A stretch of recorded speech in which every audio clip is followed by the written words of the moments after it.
We're back with you here on Gridiron 2021. Dr. Ron Poniewasz joined by the professor, Larry Kelly, for another edition of Gridiron here. And Larry, welcome back. Thank you for joining us here. Happy to have you.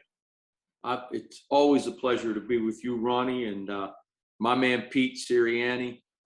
Must have been a slow week for Pete this week because he wasn't trolling me on Twitter like he normally does.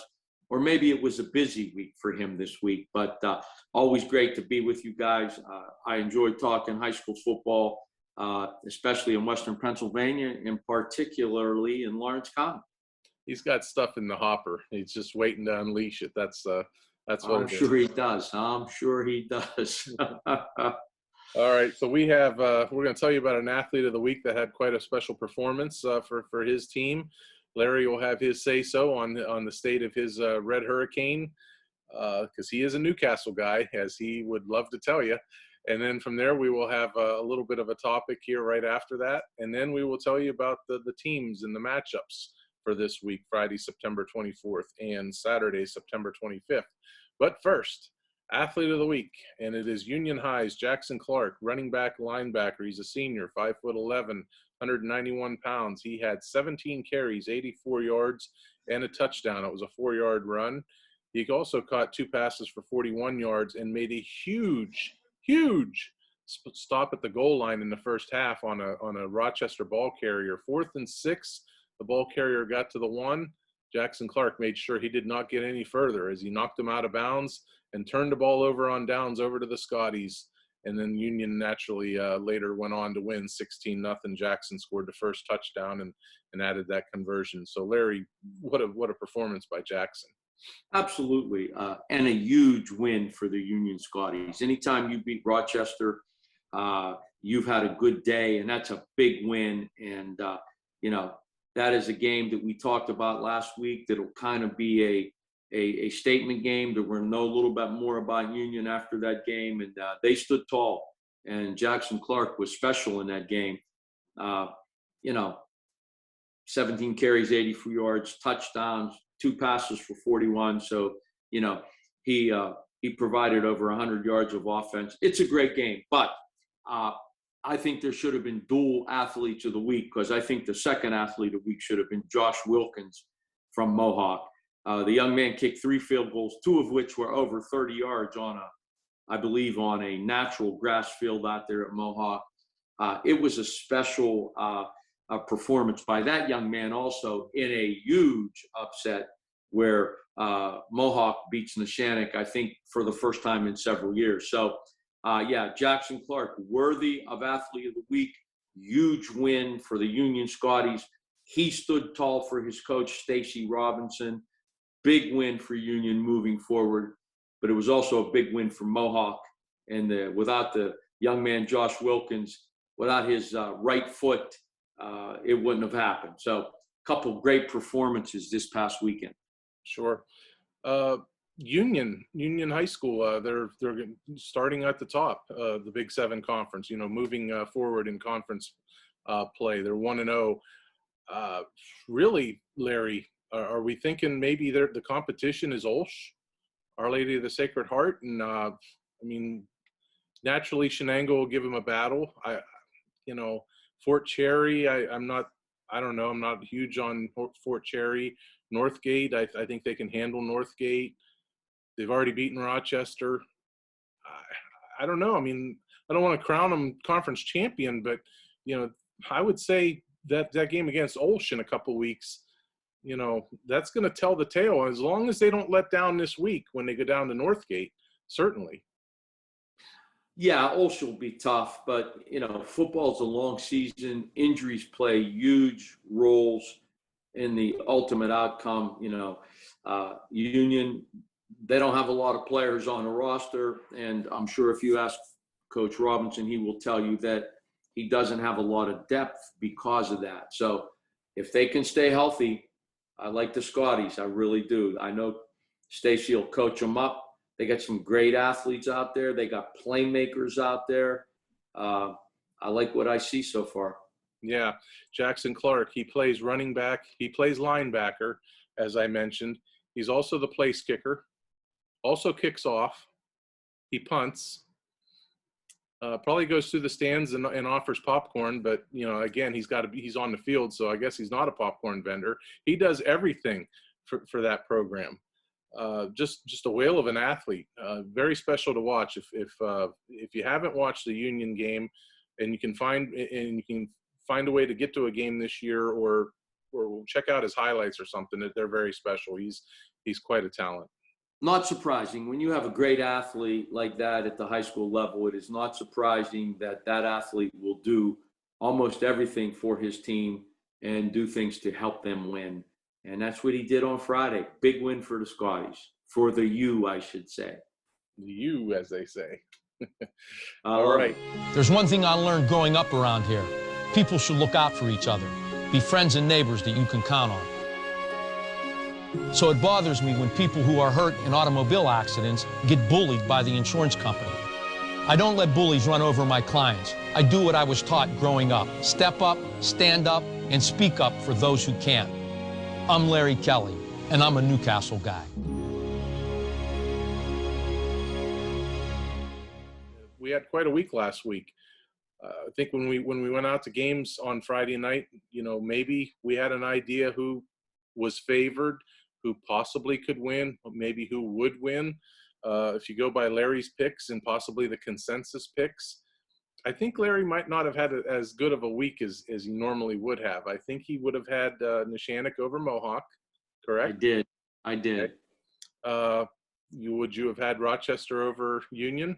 No, I picked the Scotties, brother. Did you pick the no, Scots? you got short memory. I had the U in that one.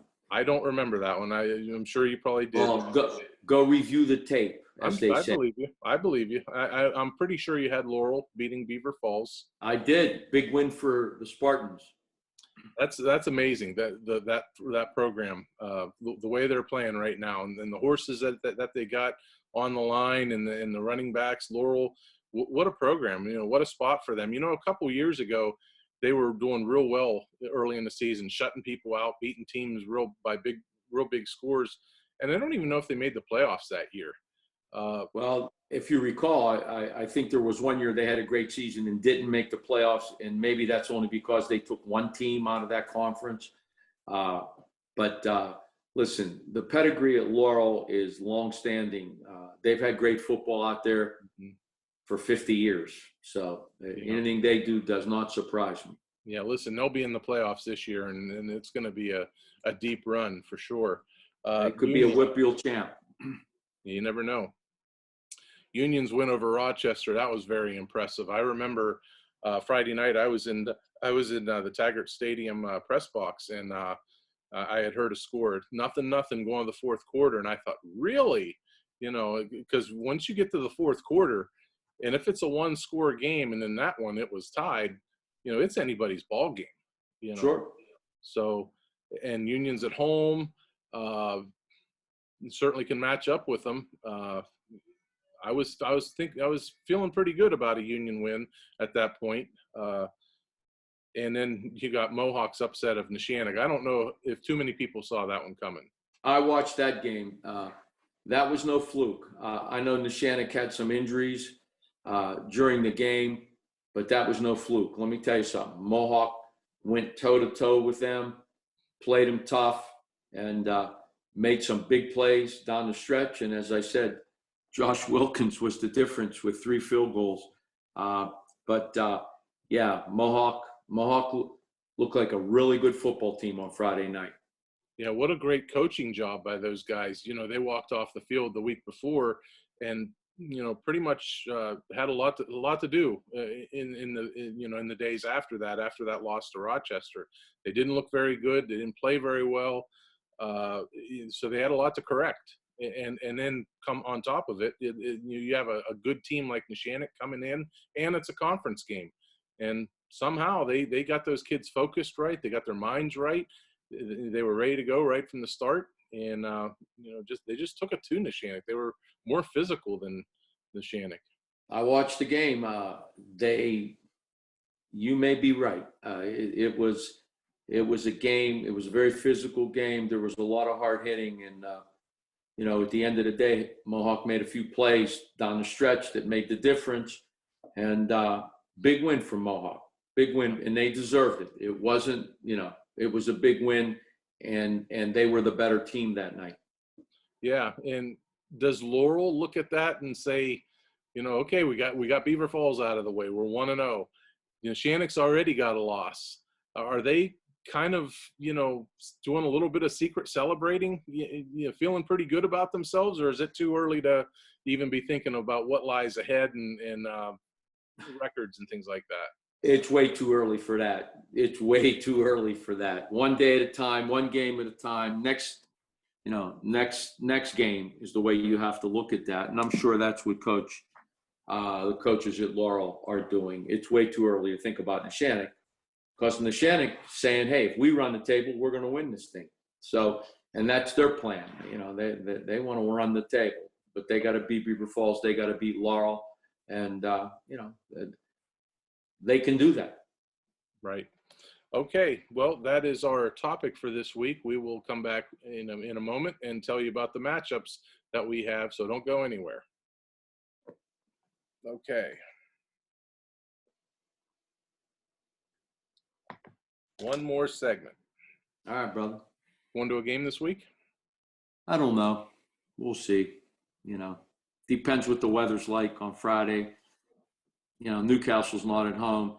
They were supposed to honor our baseball team out at Shenango, but that may not happen. So, of course, if they do that, I'll be going to the Shenango game. What was the reason for that?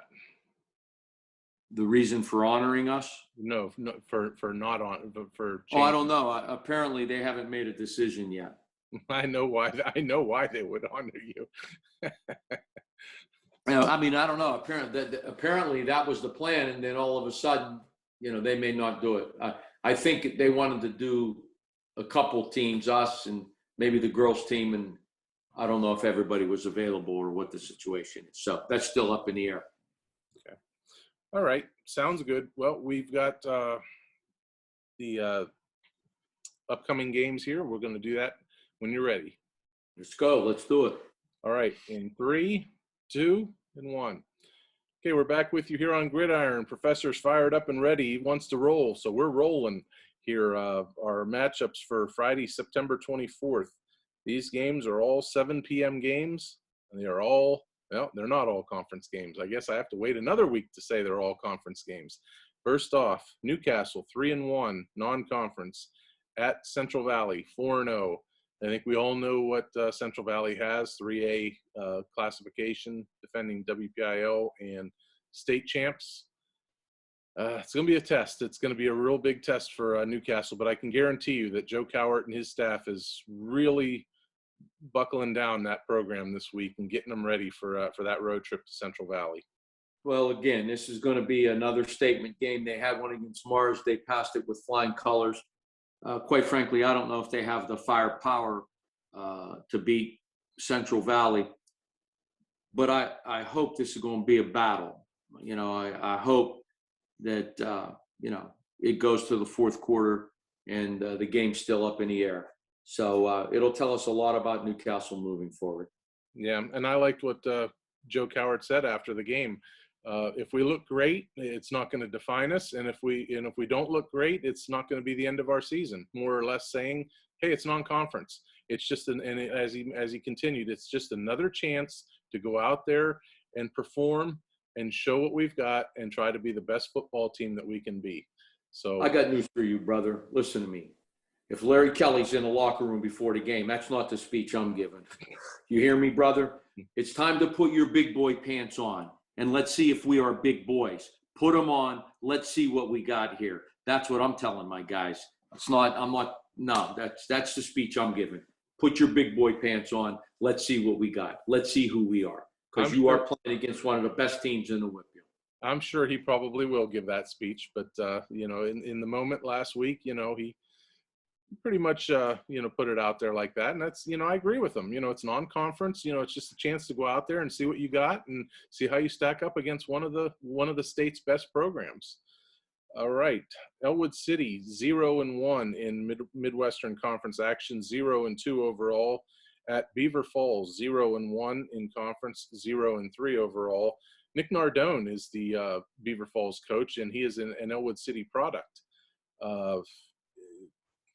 It's hard to say that Beaver Falls is 0-3. It doesn't sound right that they're 0-3, but that's what we're saying. They are a 0-3 football team, Larry. Yeah, well, they're going to be 1-3 after Friday. They're a good football team. They just played some really, really good competition. Sure. They were the Whitfield champs last year. Nick Nardone knows how to coach them up. They'll be ready, and they're going to take care of Elwood on Friday.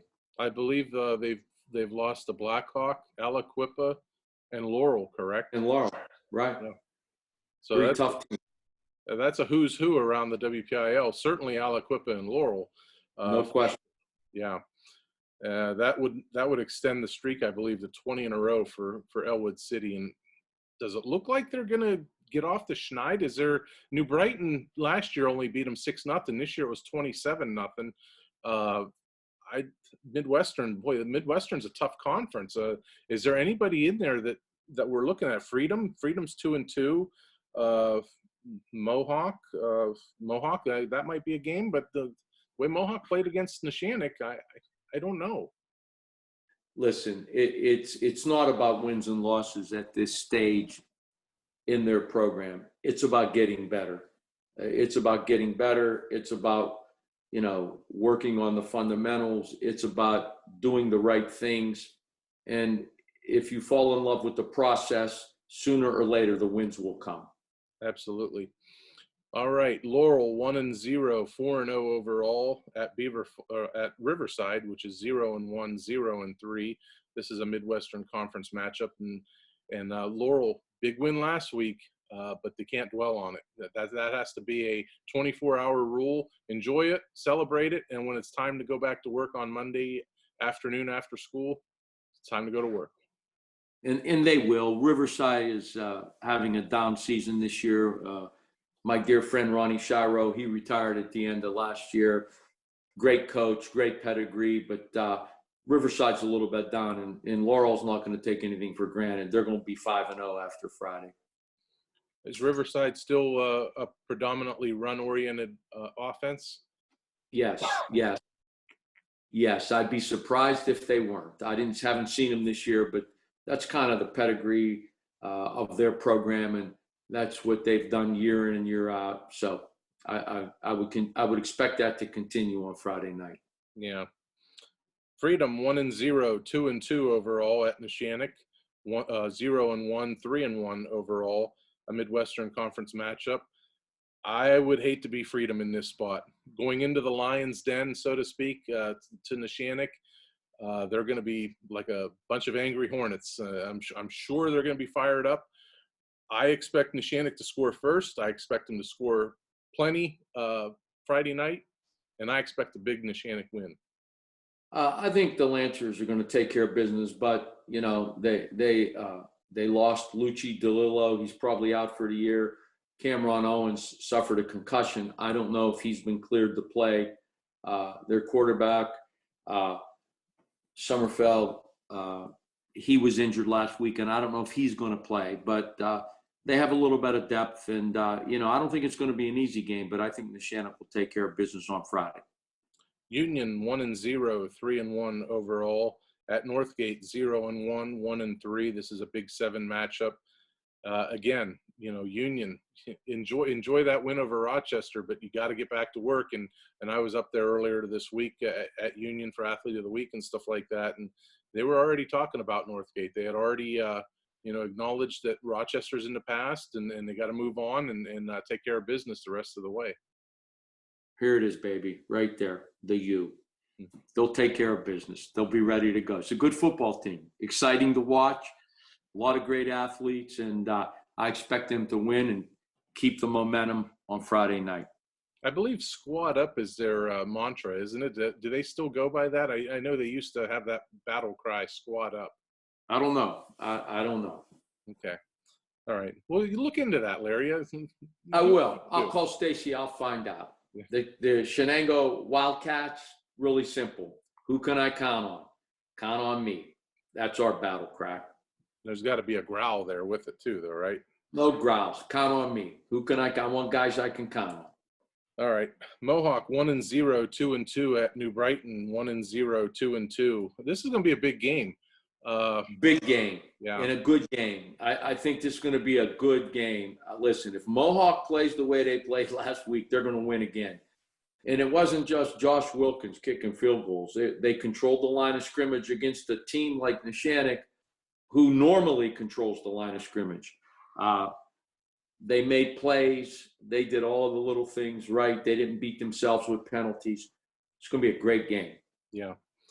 Lastly, for Friday night games, Cornell 1-0, 2-1 overall. These are Big Seven records: 1-0 Big Seven, 2-1 overall. At Shenango, 0-1 in conference, 0-3 overall.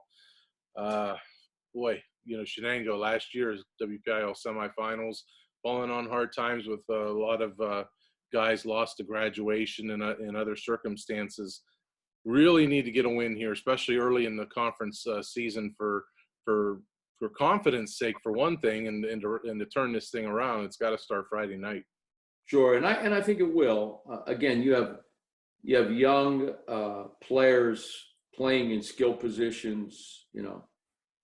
They're playing freshmen and sophomores at quarterback, and I think the more experience they get, the better they will become. And I look for the Cats to win on Friday night.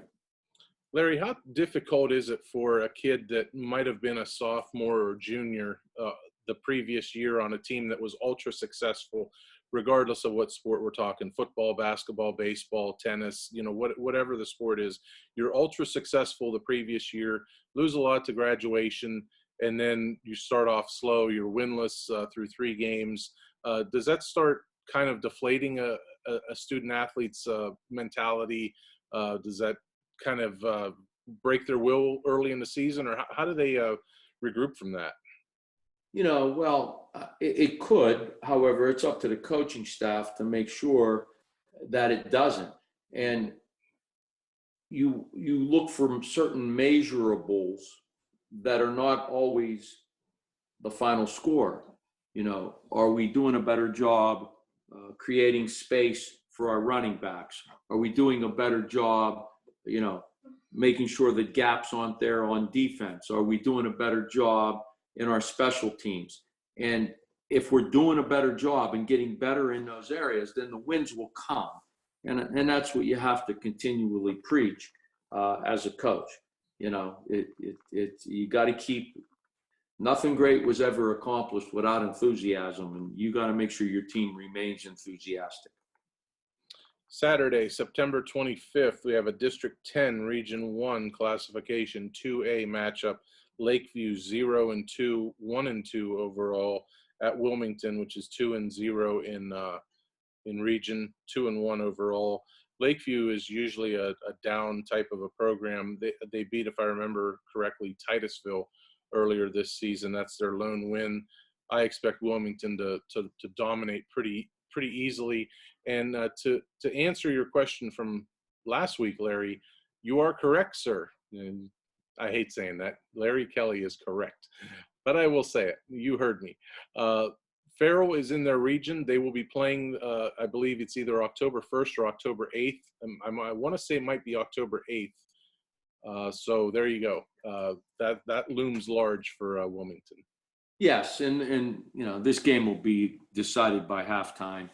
Wilmington will bounce back against the loss they had last week. And again, as I said before, sometimes you learn more about yourself and your team and what you need to work on after a loss than you do after a victory. And I think that's what will happen to Wilmington, and they'll be fired up and ready to go on Saturday night.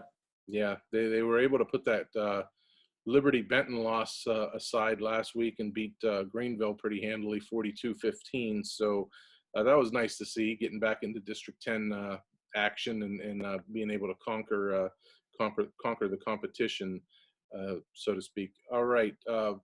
Anything else you like, Larry? Any particular matchup that you like? Any sentiments as we close up shop? No, it's going to be another great week for high school football. I'm anxious to see the Newcastle game and what happens in their game against Central Valley, and I think Mohawk New Brighton is going to be a good one too. So I'll be anxious to see how those turn out. All right. Very good. He's Larry Kelly. I'm Ron Poniewasz. Thank you for joining us this week on Gridiron. Be sure to tune back in next week as we'll have more segments, more topics. And we'll do that here next week. Enjoy the games, everybody. We'll see you on Gridiron. I became an attorney because I believe in hard work, fairness, and human decency. In a word, justice. Our workers' compensation clients deserve justice because in an instant, their hard work turns into hard times when they get hurt on the job. No doubt, life is tough, but so am I. I've been fighting all my life, and I'll keep fighting for you. I'm Joe George, and here in Lawrence County, it's personal.